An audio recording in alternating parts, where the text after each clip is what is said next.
안녕하세요. 안카의 칼쌤입니다. 자, 저희가 이제 2018학년도 9월 모의고사를 실시를 했습니다. 그래서 많은 학생들이 그리고 또 많은 분들께서 이번에 이 9월 모의고사 갖는 의미와 그 다음에 출제 포인트, 경향, 그리고 앞으로 내가 어떻게 대비해야 될 부분에 대해서 많이들 궁금해 하십니다. 자, 그래서 제가 그 부분들 여러분들 시원하게 한번 긁어드리기 위해서 이렇게 조그만 TCC 동영상 한번 준비해 봤습니다. 자, 이름하여 2018 9월 모의고사 영어 영역 분석입니다. 지금부터 시작하도록 하겠습니다. 자, 총평을 한번 해보도록 할게요. 이번에 이제 영어 영역, 즉 이제 평가원에서 발표한 수치 그대로 말씀을 드리면 EBS 연계교재에서 75%를 연계되어서 출제했다라고 발표를 했습니다. 자, 이름하여 45문항 중에 33문항이 EBS 연계되었다는 결과가 되겠는데, 자, 여러분들 여기서 그러면 여러분들은 그럼 EBS만 제대로 파악을 하면 내가 영어 영역은 잘 DB가 되겠구나, 잘 파악이 되겠구나, 잘 준비가 되겠구나라고 생각을 하실 수도 있어요. 물론 맞는 얘기긴 하지만 여기서 여러분들 실체를 좀 파악할 필요가 있습니다. 자, 그래서 제가 좀 적어드릴게요. 자, 여기 좀 적어드릴게요. EBS 연계 33문항은 듣기와 그 다음에 독해를 포함한 문항수이죠. 그럼 듣기는 16번, 17번을 빼고 총 15번까지. 그럼 15문항이 연계되었다는 얘기고, 그죠?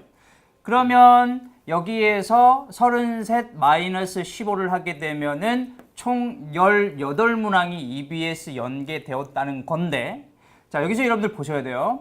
여기 18문항에 포함되어 있는 유형은 간접 연계도 포함을 합니다.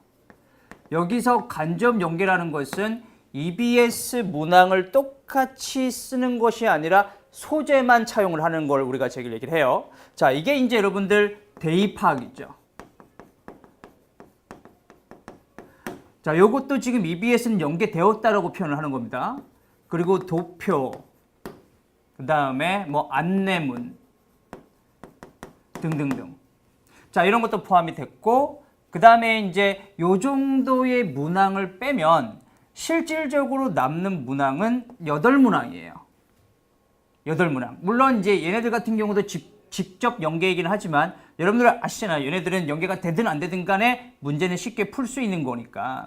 그래서 직접 연계된 문항은 총 8문항이에요. 그럼 이제 어떤 학생은 선생님, 그럼 8문항을 위해서 EBS를 할 필요가 있나요? 그냥 비연계만 대비하면 되는 게 아닙니까? 라고 하실 수도 있는데, 자, 여기서 이제 중요한 포인트가 하나 나오죠. 자, 이 8문항에 포함되어 있는 게 실질적으로 어법, 그 다음에 빈칸, 그 다음에 순서 배열,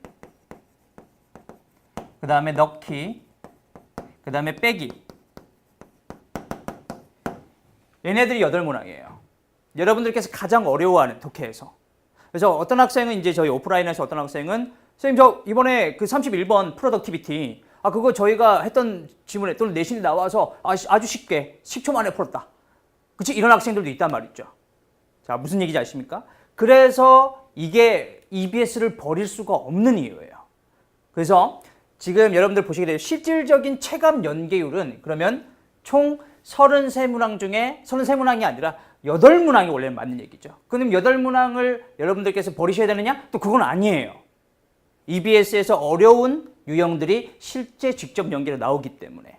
그래서 이게 연계의 핵심이라고 보시면 됩니다.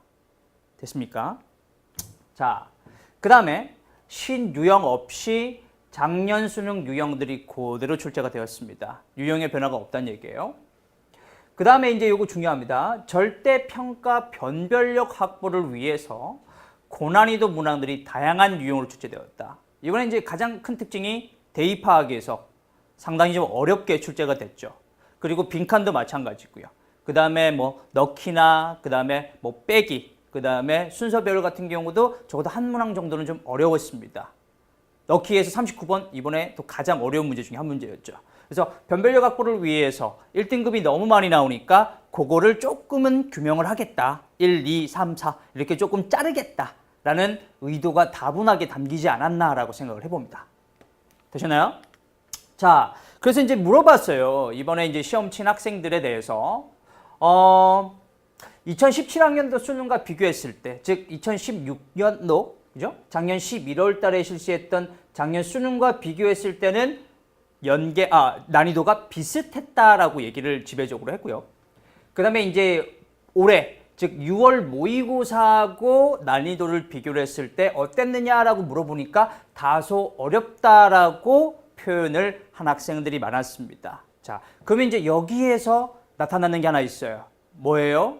바로 내가 이번 올해 6월 모의고사 평가의 난이도에 맞춰서 영어를 대비한 학생들은 체감 난이도가 높았다라는 결론이 나온 거죠. 또 다시 말하면 여러분들이 영어를 난이도 있게 대비를 하지 않고 있다는 얘기가 됐고요. 또 다시 말하면 영어를 열심히 또는 빡세게 하고 있지 않다는 결론이 나오는 겁니다.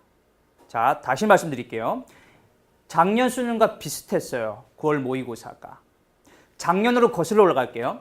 작년 9월 모의고사 쉬웠어요. 하지만 실제 수능은 어려웠어요. 그래서 많은 말들이 나왔습니다. 왜 모의고사는 쉽게 나놓고 수능은 어렵게 냈느냐. 자, 이번 시험 바꿔 생각해 볼게요.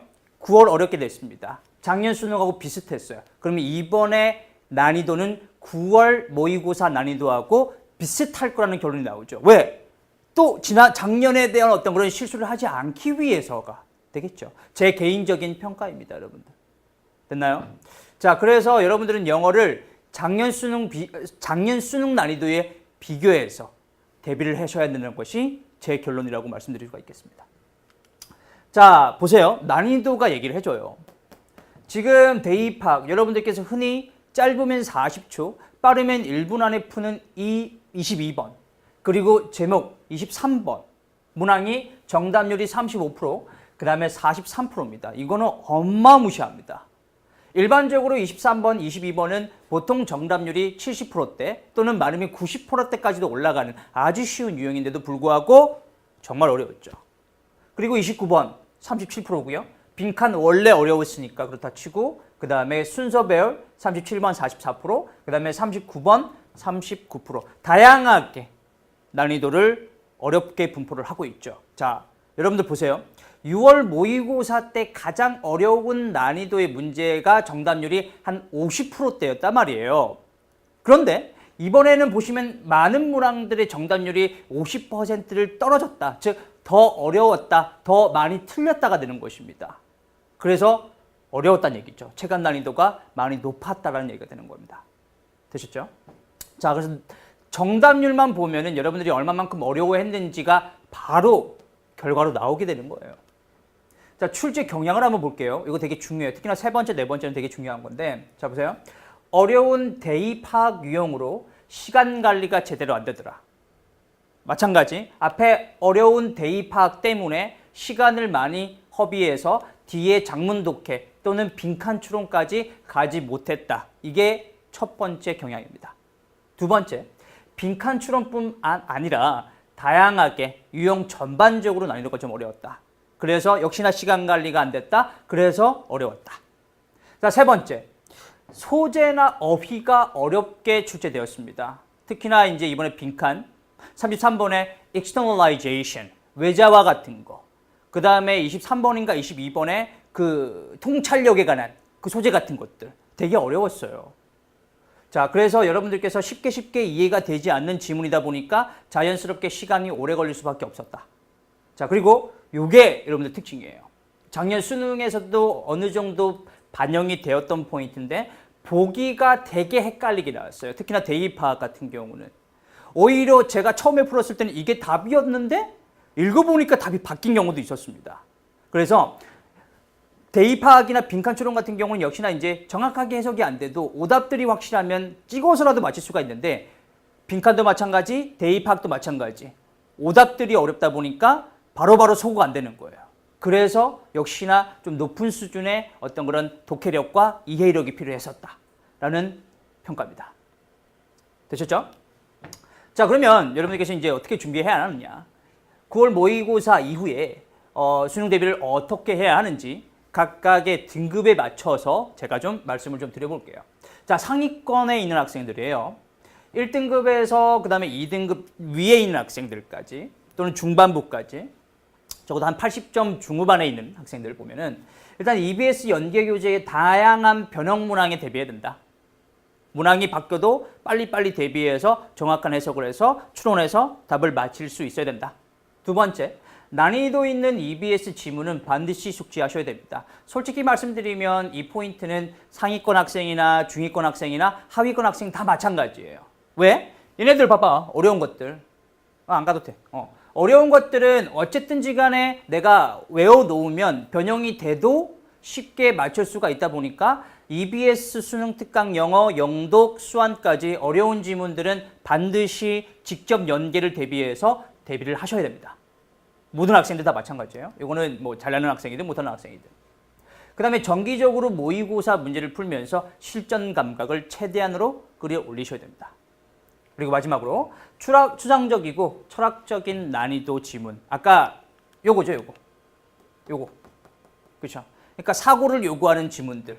자, 이런 문제에 대한 어떤 그런 문제 해결 능력 또는 지문 해석 능력이 조금 더 탄탄해져야 될 것이다. 조금 더 빨라져야 될 것이다. 조금 더 깊게까지 생각을 할 수 있어야 될 것이다. 자, 그럼 중기권 학생이에요. EBS 지문의 분석을 통해서 자, 지문의 흐름이나 또는 구문에 대한 이해도를 높여라. 어쨌든지 간에 이 고3은 EBS 베이스입니다. 그러다 보니까 EBS가 가장 적합한 교재인 거는 맞아요. 그래서 EBS에 나와 있는 어떤 글에 어떤 식으로 흘러가는지, 답이 어떻게 나오는지, 그 다음에 구문이 어떻게 끊어지는지, 얼마나 복잡한지. 그 다음에 중위권 학생 같은 경우는 기본적으로 3개년치의 기출문제, 특히나 여러분들께서 어려워하는 31번, 40번대의 문제들을 3년치 기출문제를 통해서 유형별 학습을 할 필요가 있습니다. 이거 중요하죠. 자, 1등급 하는 학생들은 이미 다 풀어봤을 거란 말이야. 그 다음에 독해 속도를 개선하기 위해서는 자, 직독 직해를 생활화하셔야 합니다. 바로바로 읽으면서 바로바로 독해를 할 수 있는 능력. 뭐 이게 어휘가 안 되면 그리고 구문이 안 되면 제대로 해석이 안 되거든요. 그래서 이런 부분에 대해서 조금 더 기본기를 또 정확하게 해석할 수 있는 능력을 끌어올리셔라. 그 다음에 마찬가지 시간을 정해서 모의고사 문제를 꾸준하게 푸는 거는 역시나 중위권 학생도 마찬가지고요. 그 다음에 아까도 말씀드렸죠. 난이도 있는 EBS 지문은 반드시 숙지하셔야 됩니다. 자, 그럼 좀 하위권 학생들은 어떨까요? 자, 이러한 등급의 학생들은 일단 수능 특강 영어부터 찬찬히 한 단원씩 이제 문제를 푸는 포인트라든지 어휘라든지 이런 것들을 하루에 2지문 또는 뭐 3지문, 하루에 유닛 2개 또는 3개 정도 정해서 이제 한번 돌았으니까 학교에서도 내신하면서 돌았으니까 학원에서도 돌았으니까 또는 인강으로도 돌았으니까 빨리빨리 체크해 나가면서 답변의 포인트 같은 것들을 찾는 능력이 필요할 것이고요. 그 다음에 이제 5등급 이하의 학생들은 듣기도 좀 틀리세요. 보통 한 2개 또는 3-4개까지 틀리는 학생들이 있는데 자, 듣기는 무조건 만점이셔야 됩니다. 그래서 2개가 있어요, 듣기는. 그래서 본인이 많이 틀리는 유형들을 알고 있다? 그러면은 그 유형별 학습을 하시고요. 본인이 집중력이 자꾸 떨어져서 딴 생각이 들고 뭔가 머리에 들어오지 않는다. 그런 학생들은 모의고사를 푸셔야 돼요. 자, 그래서 생각을 해보시고요. 자, 내가 혹시나 유독 뭐 짧은 대화 응답이나 그 다음에 계산 문제나 또는 상황에 적절한 말이나 그 다음에 긴 대화의 응답 이러한 문제를 많이 틀리시는 분들은 그 유형별로 먼저 잡으셔야 됩니다. 되셨나요? 조금 하나 또는 2개씩 틀리시는 분들은 모의고사를 푸는 게 조금 더 나아요. 그 다음에 연계교재에 나오는 어휘가 기본이 되지 않으면 이거는 뭐 말짱황이죠. 그래서 뭐 영어에는 기본적으로 어휘가 한 70% 정도 깔고 가다 보니까 그지? 어휘는 EBS 교재의 어휘는 반드시 외우셔야 됩니다. 지금부터 플랜 짜시고 내가 하루에 EBS 교재 다 있잖아. 뒤에 어휘 다 있잖아. 그래서 하루에 내가 몇 개씩은 뭐 외우겠다. 어차피 요거 할 때 같이 하면 되지. 그 다음에 이제 지문의 대의를 파악하고 그 다음에 핵심이 되는 문장을 해석을 하실 수 있어야 합니다. 딱 읽고서 정확하게 해석은 되진 않지만 이 지문의 주제가 무엇인지 기본적으로 어떤 논리적인 어떤 플러스냐 마이너스냐 아니면 좋다 나쁘냐 아니면은 건강이 좋다 나쁘다 이런 식의 어떤 그런 큰 개념은 알고 들어가야 된다는 거지. 자, 그래서 등급별로 목표를 좀 정해드리고요. 그럼 교재를 좀 말씀을 좀 드려볼게요. 상위권 학생들은요, 일단 실수가 없으셔야 됩니다. 실수는 치명적이에요. 그리고 고난이도 문항에도 흔들림 없이 안정적으로 1등급을 유지해 줄 수 있어야 됩니다. 자, 학습 교재를 좀 추천해드리면 연계 교재는 기본적으로 깔고 들어가고요. 그 다음에 3점 공략 유형들, 좀 어려운 것들, 그 다음에 난이도 있는 어떤 문항 문제집을 선정을 해서 조금 더 어려운 것들을 파악해 보면서 풀 수 있는 시간을 가지셔야 되고요. 그 다음에 중위권 학생들은요, 연계교재, 기출문제, 정복을 통해서 일단은 성적을 향상시켜라. 자, 그래서 연계교재, 즉 EBS는 다시 기본적으로 끌고 가되 3개년의 기출문제나 아니면 유형별 교재 문제, 난이도 있는 것보다는 적어도 한 80점대, 70점대 정도를 목표로 하다 보니까 이제 그 정도, 그지? 그 이상으로 올라가려면 이제 그거부터 또 넘으셔야 되다 보니까 이 정도의 교재를 가지고 준비하시면 되겠고요. 그 다음에 이제 하위권 학생들이 이제 3, 4위권으로 올라가시려면은 일단 기본적으로 듣기 또는 필수 어휘와 기본 유형 학습을 통한 자신감을 올리셔야 됩니다. 이게 빈칸 추론 같은 경우는 아예 다 맞지 않는다고 생각하시고 이런 것도 하나 되겠죠. 빈칸을 가장 마지막에 푸시는 것도 하나의 전략이 될 수도 있죠. 이런 학생들 같은 경우는. 자, 그래서 EBS 연계 교재, 그 다음에 기본 유형별. 그러니까 각 유형을 어떻게 푸는지. 그러니까 대입 파악을 푸는 방법이랑 순서 배열을 푸는 방법이랑은 다르거든요.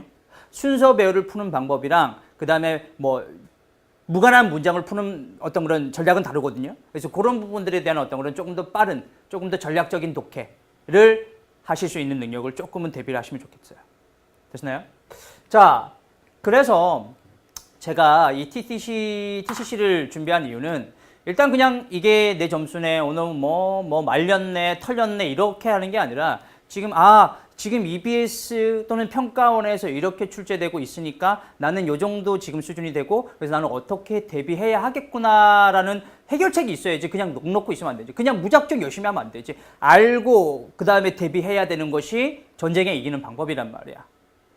이해되셨습니까? 자, 그래서 오늘 제가 준비한 티치는 여기까지고요. 여러분들 좀 많은 도움이 될 거라고 생각이 됩니다. 저는 다음에 또 여러분들 좋은 내용을 가지고 다시 또 만나 뵙도록 하겠습니다. 수고하셨습니다.